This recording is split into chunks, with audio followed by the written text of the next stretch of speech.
దీవించాను. ఎందుకు ఈ మాట అని పదే పదే చెబుతున్నానంటే, ప్రపంచం యావత్తు క్లిష్టకాలంలో ఉంది, సమస్యల్లో ఉంది. దేవుడు చెప్పాడు, నా రాక దినాల్లో సంఘాన్ని ప్రేరేపించండి, సంఘాన్ని సమకూర్చండి, చిన్నవారిని పెద్దవారిని స్త్రీలను పురుషులను యవనస్తులను సమకూర్చండి. ఎందుకయ్యా అంటే, ప్రతి ఒక్కరు ఉపవాస దినాలు ప్రకటన చేయండి. ఈ రాక దినాల్లో ప్రజలందరూ ఉపవాసం ఉండాలి, ఏడవాలి. ఎందుకు ఏడవాలయ్యో? కుటుంబాల కోసం, భర్తల కోసం, బిడ్డల కోసం, వారి జీవితాల కొరకు, పరలోక రాజ్యంలో ప్రవేశించడానికి, చాలంత ఆశీర్వాదం కొరకు. మనుషులందరూ పాపములో లోకములో పడిపోయి చెడిపోతుంటే తిరిగి కట్టబడటానికి, బలపరచుకోవడానికి, ఆత్మాభిషేకంతో నింపడటానికి అందరూ ఉపవాసం ఉండాలి, వారి జీవితాల్లో మార్చుకోవాలి. శుద్ధపాటు కలిగిన వారుగా ఉంటు కోసం ఉపవాసం ఉండి ప్రార్థన చేయండి అని చెప్పాడు. అందుకని మనం కూడా సంఘంలో ఉపవాస ప్రార్థనలు ప్రకటన చేశాం. ఈ ప్రార్థన కూడికల ద్వారా మన క్షేమం, కుటుంబాల క్షేమం, మీ బిడ్డల క్షేమం. అవసరం ఉందో, కష్టం ఉందో, ఈ మందిరంలోకి వచ్చి ఉపవాసం ఉండి కన్నీరు గారిస్తే, ఏడిస్తే, వెంటనే నా దేవుడు నీ కుటుంబంలో గొప్ప కార్యము జరిగించునుగాక. అందుకోసం ఉపవాసం ఉండాలి మనం. ప్రతి సమస్యకు పరిష్కారం ఉపవాస ప్రార్థన, ప్రతి సమస్య పరిష్కారం ఉపవాస ప్రార్థన. అందుకని ఉపవసించి ప్రార్థన చేయాలి అని లేఖనాలు రాయబడి ఉంది. అందుకని మనము దేవుడు మనం ఏర్పాటు చేసుకున్నాడు. మనం కమిషాన్ని ధ్యానం చేస్తున్నాం. అంత చెప్పను, కానీ రేపు ఆదివారం మిగిలిన బాగా మాట్లాడతాను నేను.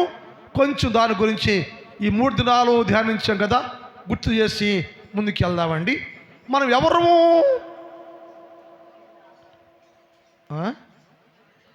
మనం ఎవరమండి? భక్తులేనా మీరు?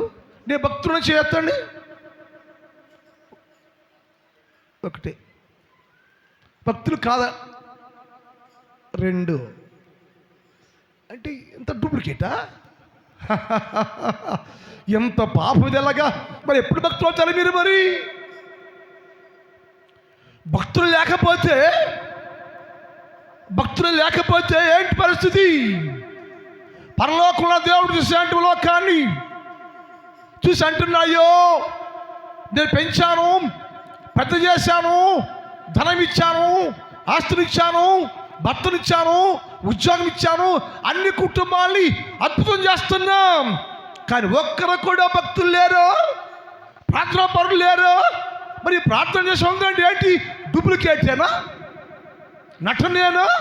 బతుకు మారదా? జీవితం మారదా? వేషమేనా? రోషముల జీవితమా? పాపముల జీవితమా? ఏంటిని బతుకో? మీకా గ్రంథం 7వ అధ్యాయం 2వ వచనం చూద్దాం. మీకా గ్రంథం 7వ అధ్యాయం 2వ వచనం. భక్తుడు దేశములో లేకపోయాడు. మన ఈ మాట అంటల్లా మీరే ఒప్పుకున్నారు కదా, ఇప్పుడు ఒప్పుకున్నారుగా, మీ భక్తులు కాదని ఒప్పుకున్నారు కాబట్టి, మీరు ఒప్పుకున్నారు కాబట్టి యేసు అన్నాడు, నిజమేనయ్యా, దేశములో భక్తులే లేరయ్యో, జనుల్లో యథార్థవంతులే లేరయ్యో. ఇది గమనించాలి 2 విషయాలు. జనుల్లో, లోకంలో భక్తులే లేరంట. ఆ మాట ఒప్పుకుంటున్నారు మీరు. మీ భక్తులు కాదయ్యో. భక్తులు కాకుండా బాప్తిస్మం పొందారు. మరి బాప్తిస్మం పొందిన వాళ్ళు ఏమయ్యారు? బాప్తిస్మం క్రీస్తు యేసు ప్రభుని బాప్తిస్మం ద్వారా ధరించుకున్నవాడు కూడా భక్తులు కాకపోతే సిగ్గుచేటు, చచ్చిపోవాలి మీరు. ఎందుకని భక్తి లేదు. ఎందుకు లేదు భక్తి? మనం ఎవరమయ్యా భక్తులు? మనం ఎలా భక్తులమయ్యా? ఎలా భక్తులు అంటే, యేసయ్యాడు బాప్తిస్మం ద్వారా క్రీస్తు యేసు ప్రభువుని ధరించుకున్నాను నేను, నేను భక్తుడను. ఎవరైతే బాప్తిస్మం ద్వారా క్రీస్తు యేసు ప్రభువుని ధరించుకుంటే వారందరూ భక్తులే. మరి మీరు క్రీస్తు యేసు ధరించుకున్నారా లేదా?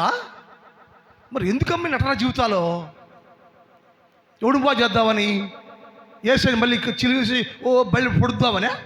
మీ బతుకు వలన, మీ క్యారెక్టర్ వలన, మీ క్రియల వలన, వేషాల జీవితాల వలన. మరి ఎప్పుడు ఒప్పుకోగానే వేసాడు, నిజమేనయ్యా ప్రజల్లో జనుల్లో భక్తులే లేరయ్యా. క్రైస్తవుడు భక్తిగా ఉండాలి, నువ్వు విశ్వాసులారా భక్తులుగా మారాలి, మీరు భక్తులుగా ఉండాలి నువ్వు. ఎందుకంటే నిన్ను భక్తులుగా చేయాలని నా యేసయ్య త్రేవర రక్తమంతా కాల్చాడయ్యా. ఈ పాపాన్ని, ఈ దోషాన్ని, రోత జీవితాన్ని కడిగి వేసి నీ పరిపూర్ణ పరిశుద్ధులుగా భక్తులుగా చేయటానికి ఆ యేసయ్య నీ పక్షంగా సిలువలో ప్రాణం పెట్టారు. అంత గొప్ప త్యాగం చేసిన యేసుక్రీస్తు ప్రభువుని నువ్వేం చేసావంట? ఏం చేసావు?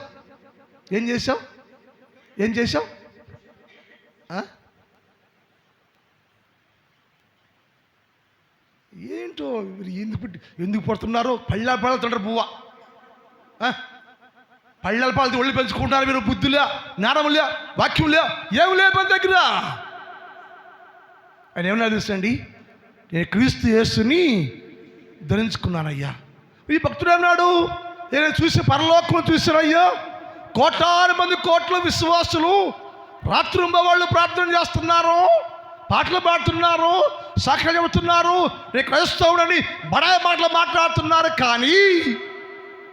కానీ వారిలో లోకములో భక్తుడు ఒక్కడు కూడా లేడయ్యా. ఏంటి పరిస్థితి? మరి యేసయ్య త్యాగాన్ని విలువేది? యేసయ్య ప్రాణత్యాగం చేసిన నీకోసం విలువేది?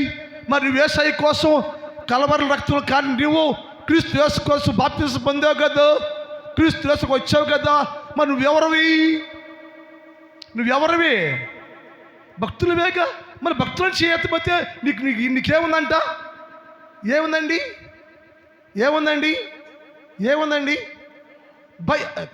నటనా? నేను ఒరిజినల్ కాదు, అసలు నేను మారేనో లేదు, నా బతుకు మారేదో లేదు అని డూప్లికేట్ క్రైస్తవులు మనం. అది యేసయ్య అన్నాడు. యేసయ్య వాక్యం అంటుంది, వారు చూస్తే దేశంలో భక్తులు లేకపోయి. ఇంకో మాట ఉంటుంది, 12వ కీర్తన చదువుదాం. 12వ కీర్తన చదువుదాం, త్వరగా టైం అయిపోతుంది. 12వ కీర్తన. యెహోవా రక్షించుము. దావీదు అన్నాడయ్యో, యెహోవా నన్ను రక్షించయ్యో. ఎందుకయ్యా దావీదు నిన్ను రక్షించంటే, లేనయ్యో భక్తులే లేని లోకంలో ఉంటున్నానయ్యో. దేవా యెహోవా నన్ను రక్షించయ్యో. ఎందుకు దావీదా నిన్నే రక్షించయ్యా అంటే, దావీదు అన్నాడయ్యో, నేనయ్యా భక్తులే లేని లోకంలో ఉంటున్నాను. నేను ఉండేది భక్తులే ప్రజల మధ్యలో, విశ్వాసులే ప్రజల మధ్యలో, భక్తి జీవితంలో ప్రజల మధ్యలో నేను జీవిస్తున్నాయ్యో. దేవో వారి మీదకి శాపం వస్తే, వారి మీదకి ఒకటి వస్తే, వారి మీదకి దీని యొక్క తీర్పు వస్తే, ఆ తీర్పులో నేను ఆశ్రయిపోకుండా, నేను కాలిపోకుండా, నేను చనిపోకుండా యెహోవా దేవా నన్ను రక్షించము. ఎందుకయ్యా అంటే, ఎందుకంట భక్తి కలిగిన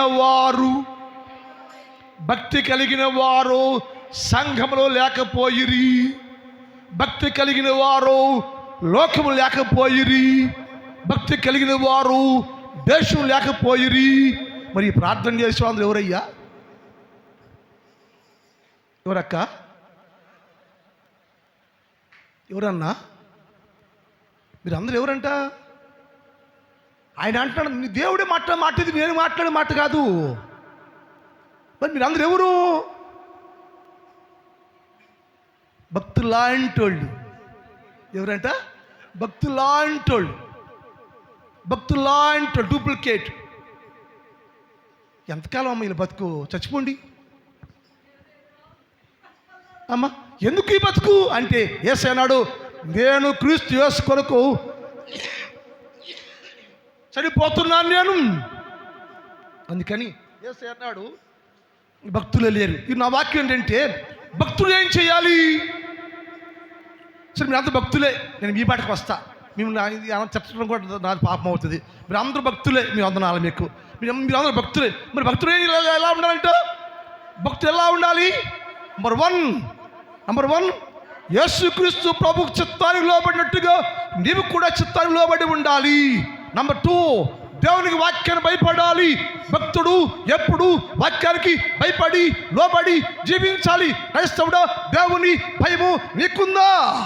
విశ్వాసి, దేవుని భయము నీకుందా? విశ్వాసి, వాక్య భయము నీకుందా? నీ హృదయ అంతరంగంలో దేవుని భయం ఉందా? భక్తుడు ఎప్పుడు భయము కలిగిన వాడిగా ఉండాలి. 3వది ఉదయం చెప్పిన మనం, భక్తుడు ప్రార్థించేవాడుగా ఉండాలట. భక్తుడు ప్రార్థన చేసేవాడుగా ఉండాలి. ఎప్పుడు మంచం మీద పడుకొని యేసయ్యా కాపాడాయ్యా ఆమీన్, రేపు లేపయ్యా ఆమీన్, అలా కాదండి, అలా కాదు.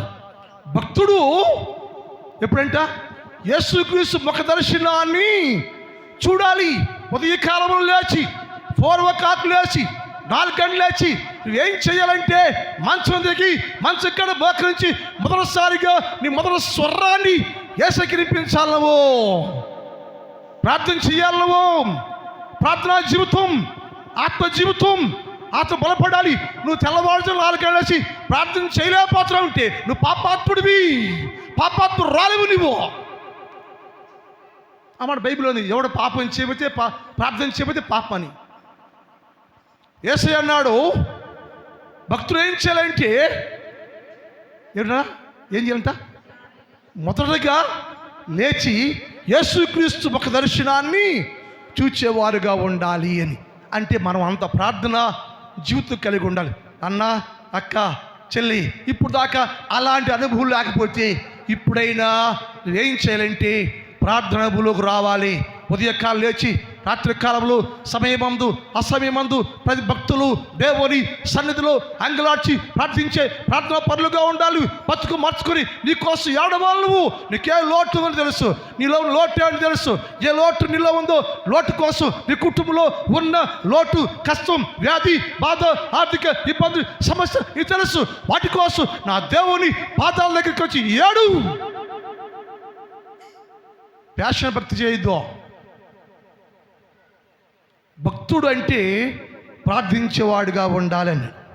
ఈ భక్తుడికి ఒక మాట చెప్పడు యేసయ్య, భక్తులారా మీరు పసిపిల్లల వలె ఉండొద్దు అన్నాడు.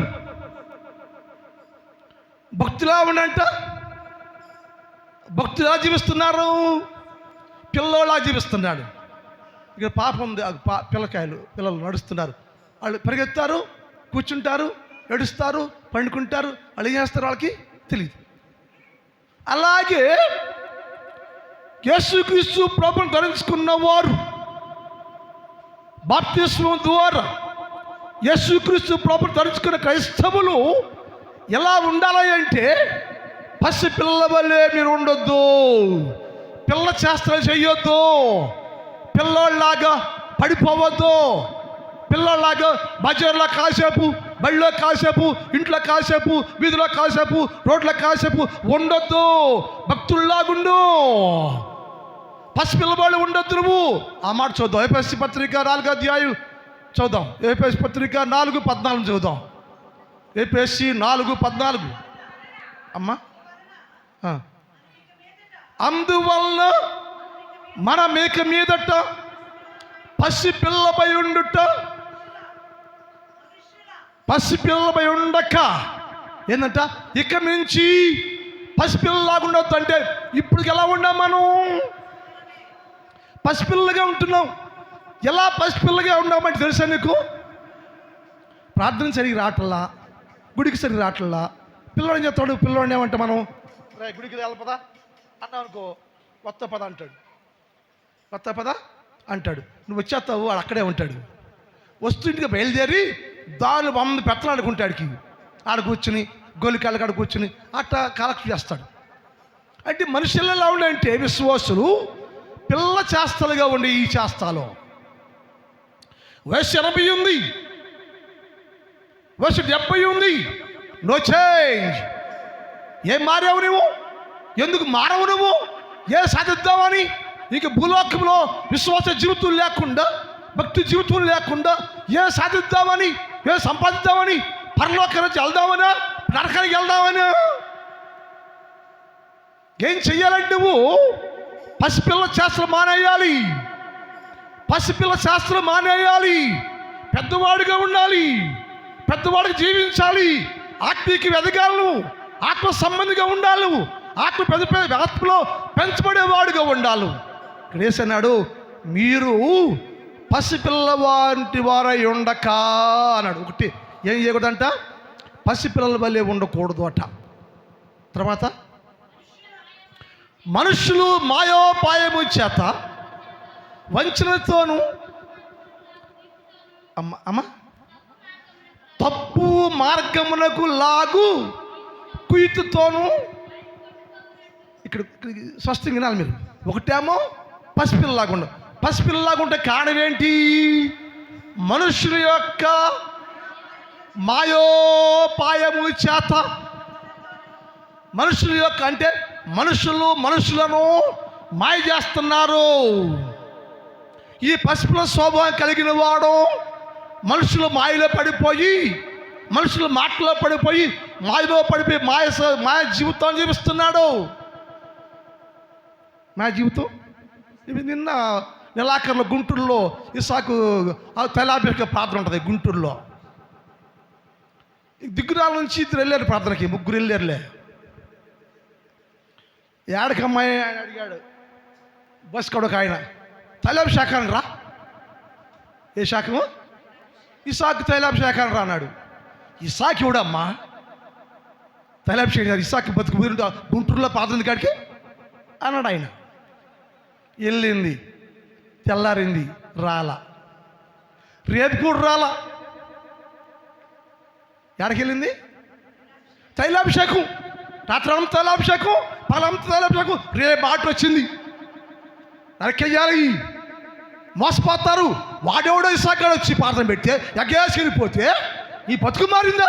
జీవితం మారిందా? రోస జీవితం మారిందా? తైలాభిషేకం వచ్చినంత మాత్రం మారిపోయావా? మాట మారిందా? ఆత్మ బతికిపోయావా? పరిశుద్ధాత్మ వచ్చేస్తే నీకు వాడు బతుకది. మాయోపాయము చేత మనుషులు చేస్తున్నారు. మనకేం కావాలా? డాంబిసిక్ కావాలా, హంగామా కావాలా, అక్కడది ఉంది, అక్కడది ఉంది, అదంటే ఓ ఎగ్గేసుకెళ్ళిపోతాం. బతుకు మారిపోయినా. Shut understand? ఏమిటంటే యేసయ్య అన్నాడు, మీరు పసిపిల్లల బాబై ఉండక మనుషులు కల్పించు మాయోపాయము చేత వంచనతోను తప్పు మార్గములో నడిపించే బోధలున్నాయే, మీ అందరినీ తప్పు మార్గంలో నడిపిస్తున్నారు. ఏంటి తప్పు మార్గం చెప్పే బోధ? మేమే గ్రేట్, మా రాజ్యమే గ్రేట్, మొదటికి వస్తే గ్రేట్. బోధ ఒక్కటే, వాక్యము ఒక్కటే, బాప్తిసము ఒక్కటే, దేవుడు ఒక్కటే, లేఖనము ఒక్కటే. నిజమైన విశ్వాసం అయితే ఇక్కడ నువ్వు, నిజమైన విశ్వాసం అయితే ఇక్కడ లేఖనం ఉంది, ఇక్కడ వాక్యం ఉంది. ఇది విను, గ్రహించు, స్వచ్ఛమైన బోధ విను, మనసు మార్చుకో. వాక్యం వినకుండా వాళ్ళు ఏంటంటే కల్పించబడిన ఆ పిల్లలు ఆపాలి. మీరు పిల్లలు దగ్గర పెట్టుకోండి. కల్పించబడిన, అర్థమవుతున్న భాష, కల్పించబడిన ప్రతి ఉపదేశమునకు ఇట్లు వాడు కొట్టుకుపోతున్నాడు. మనం ఉపదేశం అంటే వాక్యం, ఉపదేశం అంటే బోధ, లేఖనం. ఒకటే ఉపదేశం, ఒకటే బోధనాలు. కానీ మనుషులంట కల్పించే ఉపదేశం అంట. ఉపదేశాన్ని కల్పించి అనుకూలంగా బోధిస్తుంటే, అనుకూలంగా బోధ చేస్తూ ఉంటే ఆ బోధ కోసం అటు ఇటు బోధ కోసం కల్పించి నేర్పించే బోధ కోసం అటు ఇటు కొట్టుకుపోతున్నారు భక్తులు లేనోళ్ళు. నేనంట నిజంగా నీ విశ్వాసం అయితే దేవుని సన్నిధిలో ఉండు, వాక్యం విను, జీవితాన్ని మార్చుకో, బతుకు మార్చుకో. యేసయ్య అన్నాడు భక్తులు ఏం చేయాలంటే, ఒకటేమో పసిపిల్ల బలే ఉండొద్దు అన్నాడు, రెండేమో మాయోపాయత, గాలి కొట్టుకుపోకుండా అటు ఇటు తిరగొద్దు, అటు ఇటు గాలి కొట్టుకుపో గాలి వాళ్ళలాగా అటు ఇటు తిరగొద్దు, మీరు స్థిరంగా ఉండు అన్నాడు. స్థిరంగా ఉంటే ఏమైందంటే అన్నాడు అక్కడ ఏమంటే, స్థిరులుగా ఉండి కొట్టుకుపోక మీరు సత్యములోను ప్రేమలోను అన్ని విషయములు క్రీస్తు యేసు వలె ఎదగండి అన్నాడు. కొట్టుకుపోకుండా భక్తులు ఏం చేయాలి తెలుసండి, ఎదగాలట. ఎక్కడ ఎదగాలి? ఎదగాలని ఏం చేయాలా? ఒక మొక్క ఎదగాలని ఏం చేయాలి? ఒక మొక్క వృక్షము ఎదగాలి అంటే ఏం చేయాలి?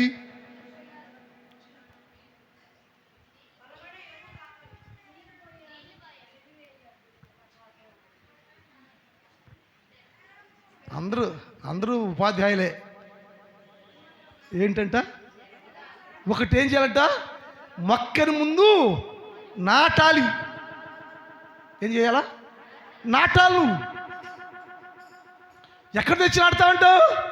లోకంలోని తెచ్చి, అడవిలోని తెచ్చి ఇక్కడ నాటాలి. ఎక్కడ? దేవుని సంఘంలో నాటాలి. దేవుని సంఘం నాటబడాలి. ఇక్కడ నాటబడితేనే ఏపుకు ఎదిగేది. నువ్వు ఇక్కడ నాటబడుకోకుండా అడవిలోనే ఉంటే ఎదుగుతా కానీ ఫలం ఉండదు, ఫలితం ఉండదు, నో చేంజ్, నో గ్రోత్, ఆత్మీయ డెవలప్మెంట్ ఉండదు. ఉండాలంటే నువ్వేంటంటే నాటబడాలి. మాట చెప్పి వాక్యం టైం అయిపోయింది. 1వ దినవృత్తాంతములు 17:9. 1వ దినవృత్తాంతములు 17:9. టైం అయిపోయింది త్వరగా అమ్మా. మరియు నేను నా జనులైన ఇశ్రాయేళ్ల కొరకు, గమనించాలి, నేను నా జనులైన ఇశ్రాయేలు కోసం ఒక స్థలాన్ని ఏర్పాటు చేశా. గమనించ అన్నయ్య, అక్క, వినాలి మీరు.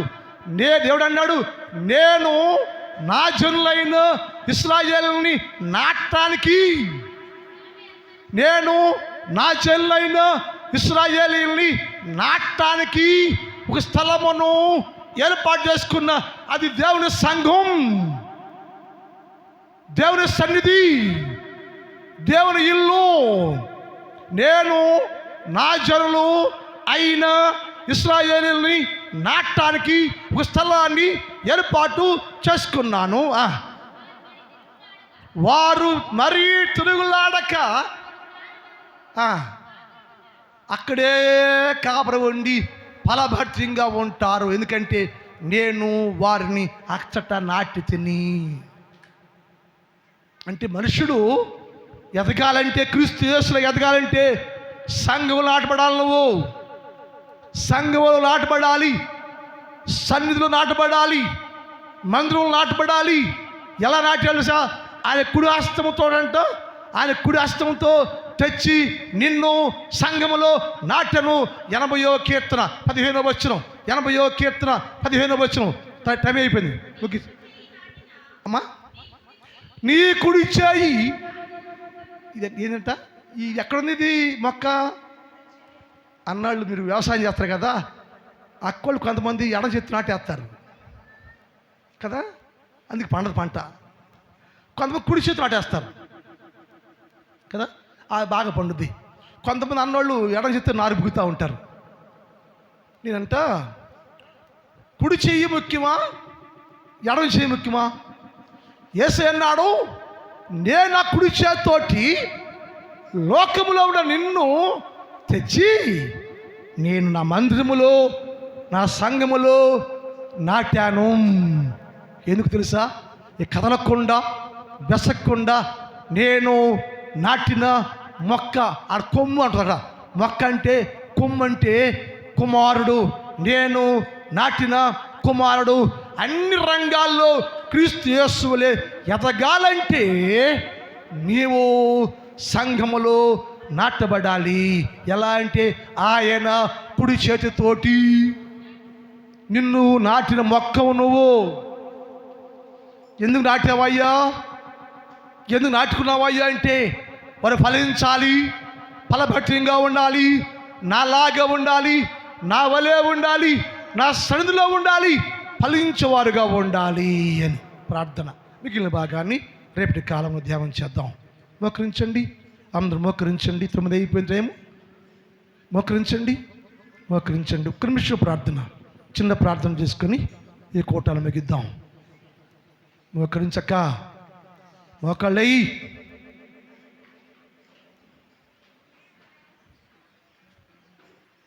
మోకరించమ్మా, మోకరించు.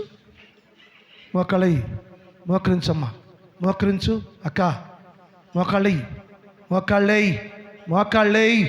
కూర్చోవద్దు, మోకాళ్ళయి. ఏమో మోకాళ్ళయి, మోకాళ్ళయి. ప్రార్థన చెయ్యి. యేసయ్యా, నేనయ్యా నీ భయపడాలయ్యా. యేసయ్యా, నీకు లోపడాలయ్యా. యేసయ్యా, నీ ప్రార్థనా జీవితం కలిగి ఉండాలి. యేసయ్యా, యేసయ్యా నేనయ్యా నీ చిత్తంలో జీవించాలయ్యా. యేసయ్యా నేనయ్యా ఉంటానయ్యా. చిన్న కూడా చేస్తాను లేకయ్యా, పెద్దవాడి వలే, పెద్దవాడి వలే బలవంతుడిగా, విశ్వాసిగా, నేను కలిగిన వ్యక్తిగా నేను జీవిస్తానయ్యా. ప్రార్థన చేసుకో, ప్రార్థన చేసుకో, ప్రార్థన చేసుకోమ్మా, ప్రార్థన చేసుకో, ప్రార్థన చేసుకోండి అక్క. రోజు ప్రార్థన చేసుకోండి, ప్రార్థన చేసుకోండి, ప్రార్థన చేసుకోండి, ప్రార్థన చేసుకోండి, ప్రార్థన చేసుకోండి. దేవుడితో మాట్లాడు, దేవుడితో మాట్లాడు. ఒక్క నిమిషం దేవుడితో మాట్లాడండి, దేవుడితో మాట్లాడండి. ఒక్క నిమిషం దేవుడితో మాట్లాడమ్మా, ఒక్క నిమిషం దేవుడితో మాట్లాడు, ఒక్క నిమిషం దేవుడితో మాట్లాడు. ఆత్మదేవుడు మాట్లాడలేవో, రాత్రిలో సాగించయ్యో, దర్శించయ్యో. నేనే భక్తులుగా ఉండాలయ్యో, నేను భక్తులుగా ఉండాలయ్యో, నేను ఇలా ఉండాలి బాబు, ఇలా ఎదగాలయ్యో, నేను కలిగి ఉండాలయ్యో, నీకు మార్గం ఉండాలయ్యో. ప్రార్థన చేయము, ప్రార్థన చేయాలి, ప్రార్థన తీసుకో, ప్రార్థన తీసుకో, ప్రార్థన తీసుకో, ప్రార్థన తీసుకో. మా తండ్రి తండ్రి, నీ పాదములకు వందనాలు. పరిశుద్ధుడమైన దేవ, ఈ 3 పగళ్ళు రాత్రులు మీరు మాతో మాట్లాడారు. మేము ఎవరమంటే భక్తులు మీరు చెప్పేవయ్యా. ఎలా భక్తులుగా మార్చబడ్డామంటే బాప్తిస్మం ద్వారా క్రీస్తు యేసు ప్రభువుని తలుచుకోవటం వల్ల మేమందరూ భక్తులుగా మార్చబడ్డాము అని చెప్పేవయ్యా. భక్తులుగా చేపట్టే మేమయ్యా నీ వాక్యానుసారముగా జీవించేవారుగా, చిన్నపిల్ల చేస్తాము లేని వారుగా, భక్తి పరులుగా, నీకు ఇష్టంగా జీవించడం సహాయం చేయగా. నీ మందిరములో, నీ సంఘములో నాటబడ్డ వృక్షం వలె ఫలించేవారుగా ఉంటానికి సహాయం చేయయ్యా. నా సంఘం కోసం ప్రార్థన చేస్తున్నా. నా సంఘాన్ని దీవించండి. నా ప్రతి కుటుంబాన్ని, చిన్నవారిని, పెద్దవారిని, యవనస్తులను, స్త్రీలను, పురుషులను అందరూ దీవించయ్యా. ప్రతి కుటుంబాన్ని చాలా అంత దీవెనయ్యా. మనల్ని అందరూ ప్రేమించవయ్యా. ఈ సెప్టెంబర్ మాసం అంతా కాపాడావు తండ్రి. నూతన నియమంతో మేము ప్రభా అక్టోబర్ నెలలోకి ప్రవేశించబోతుండగా ప్రభువా సహాయం చేయి. మునుపటి కంటే శ్రేష్టమైన ప్రతి మేలు, ప్రతి దీవెనం, ప్రతి ఆశీర్వాదంతో నింపండి. అందరి కుటుంబాలని ఆత్మ నియమంతో నింపి వర్ధులు చేయండి అయ్యా. దీవించి బలపరిచి నడిపించి సహాయం చేయమని యేసు వారి పరిశుద్ధ నామములో ప్రార్థిస్తున్నాం తండ్రి. అంత లేచి నిలబడదామండి.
యేసుక్రీస్తు వారి కృప, పరిశుద్ధాత్మ దేవుని యొక్క అన్నిటి సహవాసం ఇప్పుడు ఎప్పుడు ఎల్లప్పుడు సదాకాలము మనందరి తోడై ఉండును గాక. ఆమేన్. హల్లెలూయా. అందరూ దీవించును గాక. సమాధానం కలుగు చేయను గాక. కుటుంబాన్ని దీవించును గాక. నూతన వాసనలకు ఆత్మశక్తి నింపబడును గాక. ఆమేన్. అందరూ కూర్చుని భోంచేయండి.